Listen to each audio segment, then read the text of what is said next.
আসসালামু আলাইকুম। আজকের আলোচনাটা বেশ জরুরি একটা বিষয় নিয়ে। জীবনের একটা খুব বড় সিদ্ধান্ত, বিয়ে। তো এর আগে কিছু ভাবনা চিন্তা তো থাকেই। আমরা প্রায়ই শুনি যে ভালোবাসাটাই সব, কিন্তু আ দীর্ঘস্থায়ী সম্পর্কের জন্য একে অপরের স্বভাব বা চারিত্রিক বৈশিষ্ট্য বোঝাটাও তো জরুরি, তাই না? আসসালামু আলাইকুম। ঠিক তাই। ভালোবাসা তো অবশ্যই ভিত্তি, কিন্তু একসাথে পথ চলতে গেলে মানে প্রতিদিনের জীবনে আরো অনেক কিছু সামনে আসে। হুম। যেমন ধরুন, কার কেমন মেজাজ, কে কিভাবে সিদ্ধান্ত নেয়। এই যে ছোট ছোট বিষয়গুলো, এগুলো কিন্তু সম্পর্কটাকে সহজ বা কঠিন করে তুলতে পারে। একদম। আর একটা বিষয়ে যেটা প্রায়ই আলোচনায় আসে সেটা হলো আ ইয়ে সম্পর্কের মধ্যে কে একটু সামনে থাকবে। লিড নেবে বা উদ্যোগ নেবে। হ্যাঁ, হ্যাঁ। সংসারের নানা কাজ বা ধরুন কোনো সিদ্ধান্ত নেওয়ার সময় দুজনের ভূমিকাটা কেমন হবে এটা নিয়েও তো ভাবা দরকার। কি বলেন? এটা খুব বাস্তব একটা প্রশ্ন। ধরুন একটা উদাহরণ দিই। পরিবারের জন্য হয়তো কোনো বড় কিছু কেনা হবে বা কোথাও বেড়াতে যাওয়ার প্ল্যান হচ্ছে। হুম। তো এই ব্যাপারগুলোতে কে সাধারণত আগ্রহটা দেখায়, কে পুরো পরিকল্পনাটা সাজায়? এখানে কিন্তু দুজনের অ্যাপ্রোচ বা ধরুন পদ্ধতির মধ্যে মিল বা অমিল থাকাটা খুব স্বাভাবিক। আর এটাই প্রতিদিনের বোঝাপড়ায় বেশ প্রভাব ফেলে। ঠিক। আবার এটাও তো ভাবার বিষয় যে সবসময় কি একজনকেই সব বিষয়ে লিড নিতে হবে? হুম, ভালো পয়েন্ট। নাকি ধরুন পরিস্থিতি অনুযায়ী বা কার কোন দিকে দক্ষতা বেশি সেটার ওপর ভিত্তি করে ভূমিকাটা বদলাতে পারে।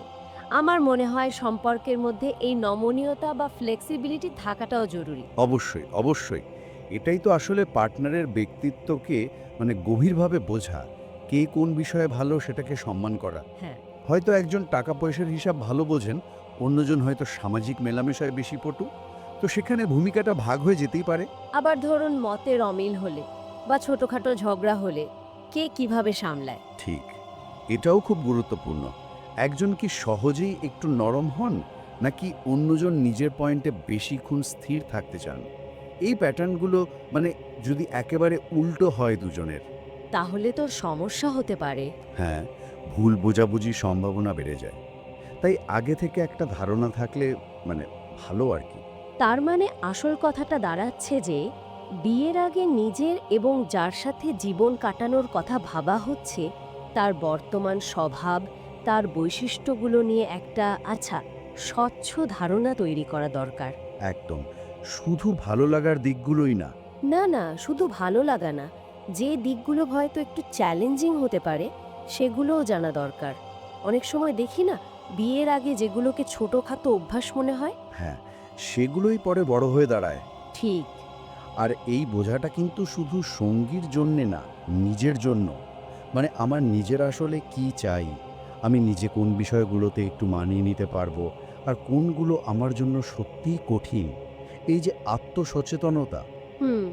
এটা একটা সুস্থ সম্পর্কের ভিত তৈরি করে দেয়। উদ্দেশ্যটা কিন্তু নিখুঁত কাউকে খোঁজা নয়, বুঝলেন তো? না, তা নয়। বরং বাস্তবতার নিরিখে একে অপরের সাথে কতটা মানিয়ে চলা সম্ভব, সেই বোঝাপড়াটা জরুরি।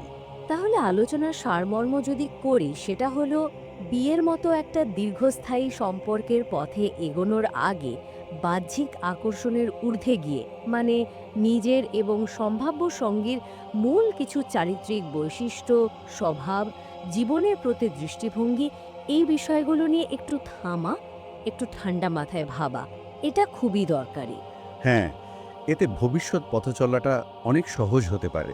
আচ্ছা, তাহলে শ্রোতাদের জন্য একটা প্রশ্ন রেখে যেতে পারি। অবশ্যই। বিবাহের মতো একটি দীর্ঘস্থায়ী সম্পর্কের ক্ষেত্রে কোন ধরনের ব্যক্তিগত গুণাবলী বা বৈশিষ্ট্য একে অপরের সাথে সামঞ্জস্যটা তৈরিতে সবচেয়ে বেশি ভূমিকা রাখে বলে মনে হয়? এটা নিয়ে একটু ভাবলে হয়তো নিজের কাছে কিছু নতুন দিক স্পষ্ট হবে।